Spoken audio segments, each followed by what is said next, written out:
কালবৈশাখী ও বৃষ্টির জেরে বঙ্গে পারদ পতন হলো কিছুটা। গতকাল ঘন্টায় 88 কিলোমিটার বেগে কালবৈশাখী, 43 মিলিমিটার বৃষ্টি, আর এই দুয়ের জেরে এক ধাক্কায় বড় পতন হয়েছে তাপমাত্রায়।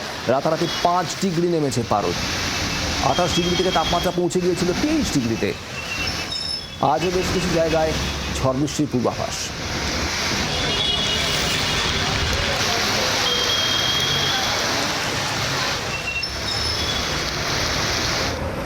দক্ষিণবঙ্গে কলকাতা সহ জেলায় জেলায় গতকালের তুমুল কালবৈশাখীর দাপটের পর এক ধাক্কায় 5 থেকে 6 ডিগ্রি পর্যন্ত নেমেছে তাপমাত্রা। উত্তরবঙ্গের ক্ষেত্রে যে বৃষ্টি চলছিল আজই তার স্পেল শেষ হচ্ছে। উত্তরবঙ্গে আগামীকাল রবিবার এবং পরশু সোমবার কার্যত বৃষ্টি প্রায় নেই বললেই চলে।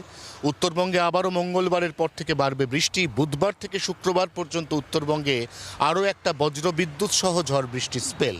এই মুহূর্তে উত্তর এবং দক্ষিণবঙ্গ, সেখানে আবারও আগামী সপ্তাহে বিপরীতমুখী আবহাওয়া তৈরির ইঙ্গিত দিচ্ছে আলিপুর আবহাওয়া দফতর। জি 24 ঘন্টার জন্য ক্যামেরা অরিন্দমের সঙ্গে অয়ন, কলকাতা।